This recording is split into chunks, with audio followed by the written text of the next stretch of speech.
All right, so I want to welcome everyone back. This is going to be our second screencast for Chapter 6. And if you recall from our first screencast, we had looked at quite a few cell organelles.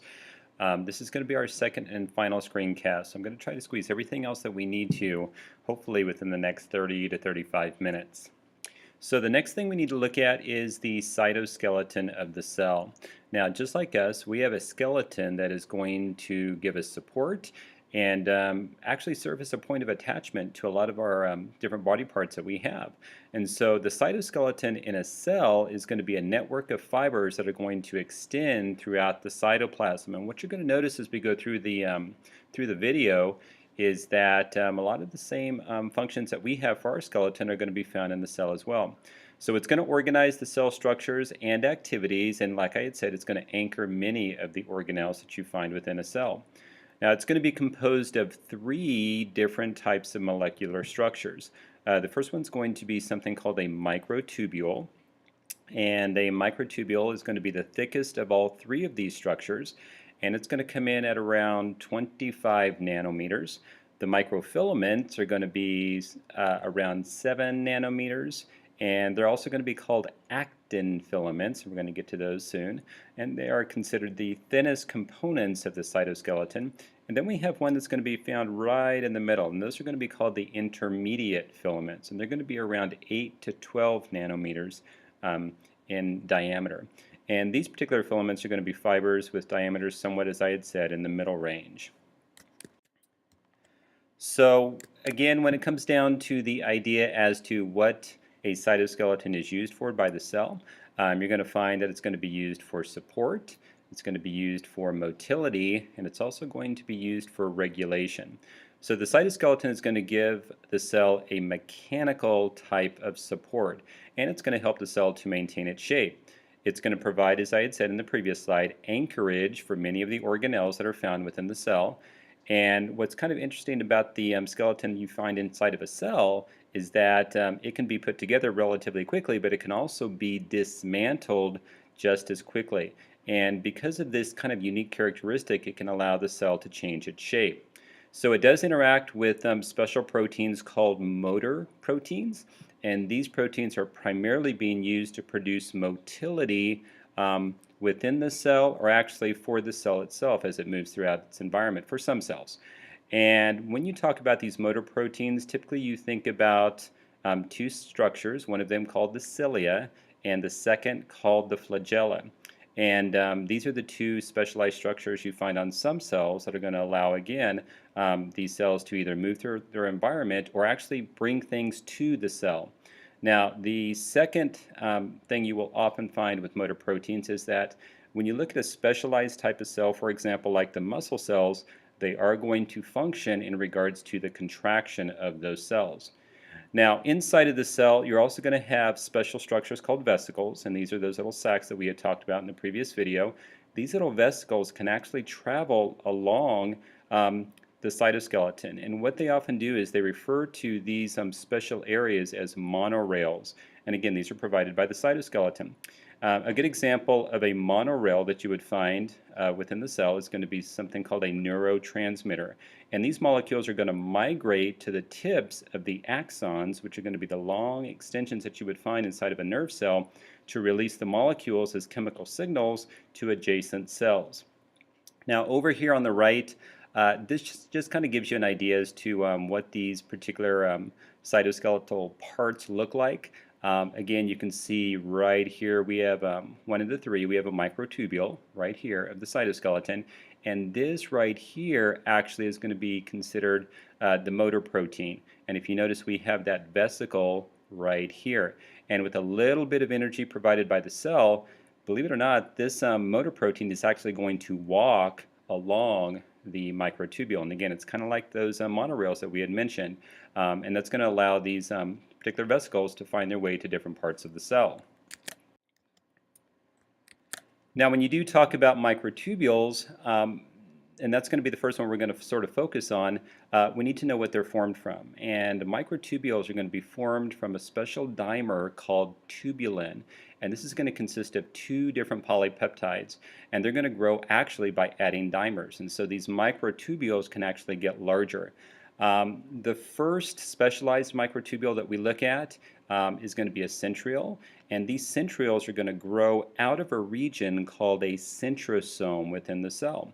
Now, in animal cells, the centrosome has a special pair of centrioles, and centrioles are something that we've mentioned or will mention when it comes down to cell division.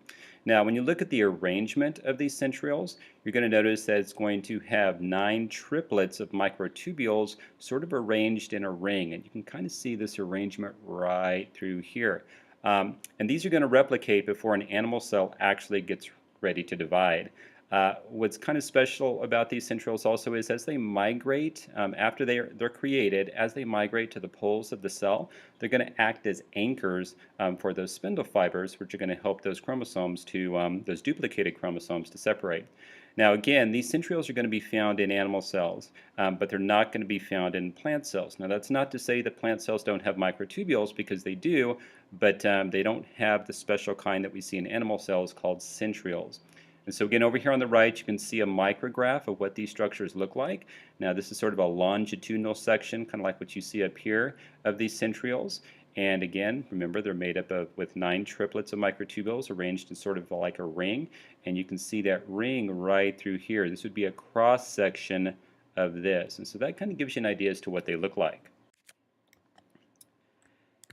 Now, one thing that you will often find with cells, again, is that sometimes they need to move from place to place, or what they need to do is they need to bring materials close to them. And they're going to do that based on the type of structure that they have. And so if you have a cell that has cilia, they can actually maybe do both. They could actually use that for actually moving throughout their environment, or like some paramecium will use it for, they'll actually use it to bring food. These are single-cell creatures to bring food to them so they can actually feed. Flagella are typically used for propulsion or moving the cell throughout the environment. Propulsion of the cell or a sweeping motion is being used to move the fluid when you use these two structures. Now, as I had said, there are some unicellular eukaryotes, some unicellular organisms, for example, like Euglena. I had also mentioned the paramecium. They're going to use these to move throughout their environment. Even within our own bodies, if you're a female, there are cilia that actually line the oviduct. And sometimes we use the word fallopian tube for the oviduct. And what's going on here is that once that egg has been ovulated, that egg needs to find its way to the uterus, and these cilia are going to have sort of this sweeping motion that is going to push that egg through the fallopian tubes and actually down to the uterus. Now, cilia and flagella are going to differ in their beating patterns. When you're looking at a flagella, it's going to have sort of an undulating type of motion, sort of like a snake. When you look at the cilia, they're going to have more of a back and forth type of motion, more like the oar of a boat. Now, some cilia may act as a signal receiving antenna for the cell, so there can be sort of some communicating going on using these structures. Cilia and flagella do share a common structure, and so when you look at the microtubules that make up both of these structures, you're going to find that they typically are found in a 9+2 pattern. So a basal body is going to anchor the cilium or the flagellum to the cell. So when you have a cell that actually has these structures, there's going to be a base to it, and we call that base the basal body because it kind of keeps it anchored there. Now there's a special type of motor protein that we call dynein, which is right here, which is going to provide the drive to actually bend the cilia or the flagellum in these special cells. Now what you see here is this is just sort of a visual representation again of the motion of each type of structure. So when you look at the flagella, and you can see the sperm up here, again they have sort of that undulating motion that you would find in some snakes. Down here towards the bottom you can see the cilia, and again you're looking at sort of a back and forth motion as you would see, for example, when you row a boat. Now this slide is just again giving you an idea as to structure and how they're sort of put together, and you have down here sort of a longitudinal section of a cilium, and this is going to show you the microtubules that you would find in this longitudinal section. This is going to be the plasma membrane that's going to kind of cover these microtubules, and this is going to be the basal body that we had talked about. This is the part that actually anchors it to the cell. Now this is going to be a cross section of the basal body, and again you can see how it's arranged, kind of there's a triplet of 9, so we have 1, 2, 3, 4, 5, 6, 7, 8, 9. And then up here, when you look at the cross-section of a cilium, remember we had talked about that, basically that 9+2 arrangement. So in this case, the microtubules are in doublets. You can see the doublets over here in the micrograph, but there's also going to be two that are going to be in the center. So this would be 1, 2, 3, 4, 5, 6, 7, 8, 9. So it's a 9×2 arrangement. Remember we had talked about those special motor proteins called dynein proteins, and those are going to be found right between those doublets. And there's also going to be something called a radial spoke, which if you notice is kind of connecting that center two with those outer two. And there's going to be some other proteins that are going to form sort of a cross-linking type of pattern between those two structures. Now, sometimes when you talk about the way a flagella or a cilia is going to move, you'll talk about something called dynein walking. Now, normally, as we had said in an earlier slide, we had said that these proteins sort of walk along the microtubules. When they have a vesicle attached, what they're going to do is they're going to sort of carry materials to different parts of the cell. But when you're talking about the movement of flagella or cilia, remember that these microtubules are actually anchored to the cell. So in this case right here, this is considered an unrestrained dynein movement. So if you notice, these microtubules are kind of sliding along, and that's because of the walking pattern that you notice with these motor proteins, or these dynein proteins. But down here, if you have the microtubules anchored, like you would see in a cilia or a flagella, there can't be any sliding that occurs. So as these proteins actually walk along the flagella or the cilia, they're anchored, and so they can't slide against each other. And so what that does is it tends to cause them to bend. Now remember, this does require energy in both cases, and that's what's kind of exemplified by the ATP that you see right here. So again, the forces that are being exerted by these proteins, again, because the slippage can't occur, is going to cause these microtubules to bend. Thus, it's going to cause the flagella and the cilia to bend as well and cause their motion.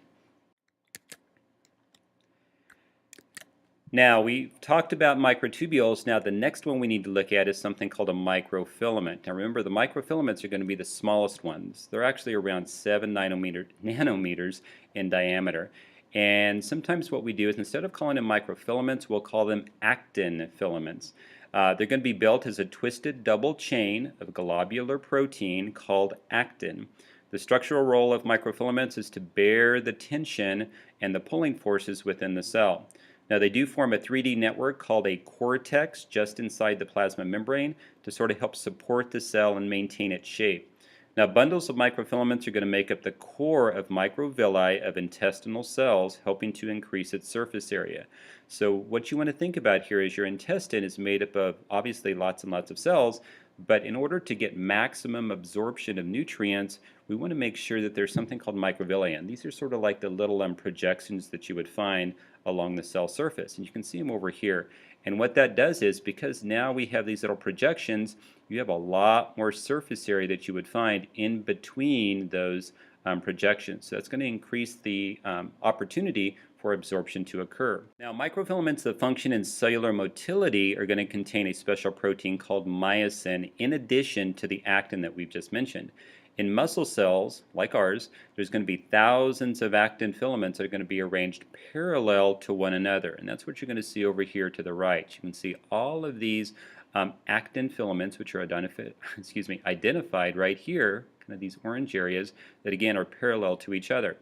Thicker filaments composed of myosin, again another protein, is going to interdigitate within the thinner actin fibers. So don't get confused by this word right here. Interdigitate just simply means kind of like the interlocking of your fingers. So that's going to be combined with the, again, with the actin fibers that you find also within this area of the body.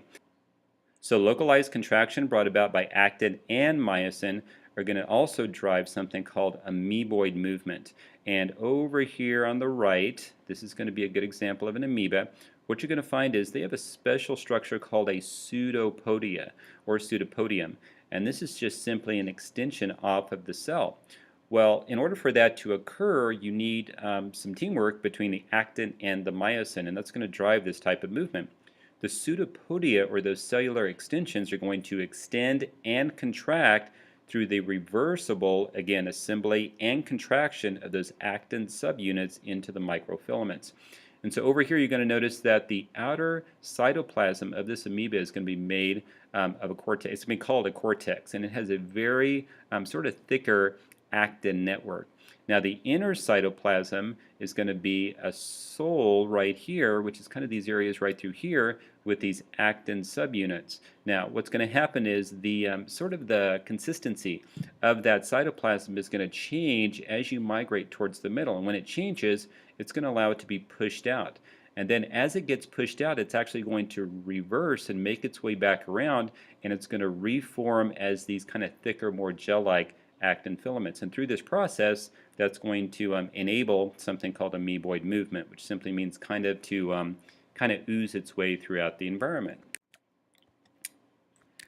Now, cytoplasmic streaming is another good example of the idea of using these microfilaments, and sometimes teachers in class will show students cytoplasmic streaming when they look at the Elidea cells. And that's what I have down here. In my biology class, I have my students do their best to try to see this. You can see it under high power. This is simply the circular flow of cytoplasm within the cell, and all of this is occurring based on the formation of those microfilaments.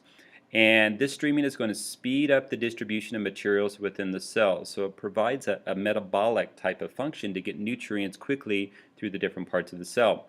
In plant cells, again, this actin and myosin interaction and this sole gel transformation, again going from a thicker maybe to a thinner type of cytoplasm, is going to drive this cytoplasmic streaming, very similar to the amoeboid movement that we had seen in the previous slide.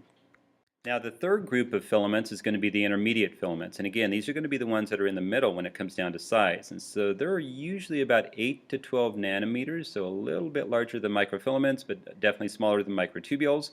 They support cell shape, and what they do is they tend to fix the organelles that don't need to move from place to place within the cell. They tend to fix those in place. These intermediate filaments are more permanent cytoskeleton fixtures than you would find in the microtubules or the microfilaments. Now when you talk about extracellular components, believe it or not, there are parts of the cell that are actually more on the outside as opposed to the inside, and that's kind of what extracellular means. And these are going to be the connections that are going to be seen between cells to sort of help them coordinate their cellular activities. In other words, sort of enable communication. Most cells are going to synthesize and secrete materials that are external to the plasma membrane or the cell membrane.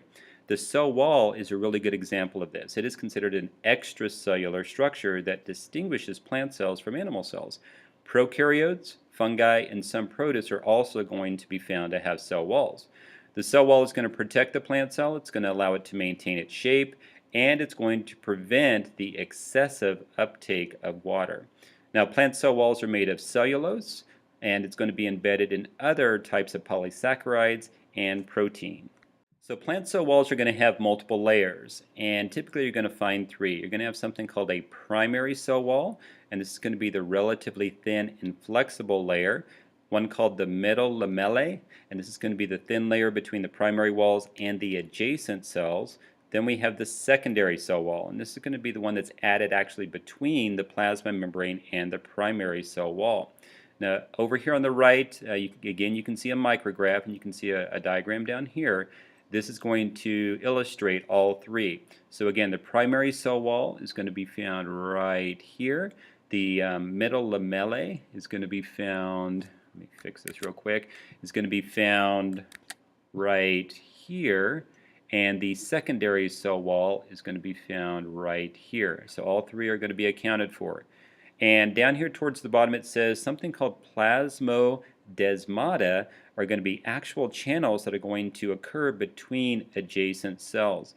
And you can see those right here in the diagram. You don't see them up here, but again, you notice all these cells kind of squished together. There's going to be little channels that allow either nutrients or communication to occur between those plant cells. Now when you talk about the extracellular matrix of animal cells, sometimes we'll refer to it as the ECM.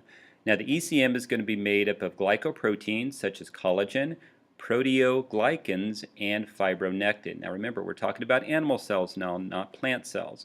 Now the ECM proteins are going to bind to receptor proteins in the plasma membrane, and these are going to be called integrins. Now some of the functions that you would find with the ECM is going to be support, It's going to be there to adhere. Sometimes it will actually function in movement and definitely function in regulation, maybe the movement of materials back and forth. Now down here towards the bottom, what you can see is you can see a good example of the extracellular fluid. And this is going to be a lot of those structures, for example, the fibronectin, the proteoglycans that we had mentioned. So you can see the collagen right through here. You can see the fibronectin right through here. Proteoglycan is going to be found right here. And if you notice, those integrants that we had mentioned, those special proteins, are going to be found here. So this is what you would find actually on the outside of the plasma membrane. Again, these are extracellular structures. Now the last thing we need to look at in Chapter 6 is going to be something called intercellular junctions. And neighboring cells and tissues, organs, or organ systems often adhere, interact, and definitely communicate through direct physical contact. And they do this by intercellular junctions. Now, plasmodesmata are going to be channels that actually perforate the plant cell walls, and that's one we had talked about in a previous slide. And through these, water and small solutes, sometimes protein and RNA, can pass from cell to cell. Now down here towards the bottom, here's a micrograph that demonstrates these plasmodesmatas. And again, you can see the plasma membrane here, and you can see the cell wall through here. And right here, this is going to represent those channels that we're referring to. Now when you're talking about an animal cell, what you're going to do is you're going to talk about three different types of junctions. One called tight junctions, we're going to have one called desmosomes, and then we have something called a gap junction. And again, these are in animal cells, not plant cells. At tight junctions, membranes of neighboring cells are going to be pressed together, and this is going to primarily be there to prevent the leakage of extracellular fluid. The second type is going to be the desmosomes, and these are going to be considered the anchoring junctions, and they're going to fasten cells together into really strong sheets. The third is going to be something called a gap junction, and these are the primary ones that are going to be used for communication, and these are going to provide cytoplasmic channels between adjacent cells. So again, this is going to be a good diagram of a tissue, and if you notice, what you're going to find is you're going to find the tight junctions located right here. That's going to be this area of the cell. The intermediate filaments you can see right here, but here are going to be the desmosomes. So these are going to be the ones that actually anchor the cells to each other. And then the gap junctions for communication. These are going to be the ones that actually allow the cell sort of to talk to neighboring cells within the organism. And so the micrographs that you see on the right, the far right, again, just kind of give you an idea in real time what these junctions look like. So this is going to be a tight junction. Again, these are going to be the ones that prevent the leakage of extracellular fluid. The desmosome is going to be down here. Again, these are the anchoring ones. And the gap junctions, the ones for communication, are going to be found right here. Alright, so that's going to finish up our second video for Chapter 6. And as always, please make sure that you have filled out your screencast study guide.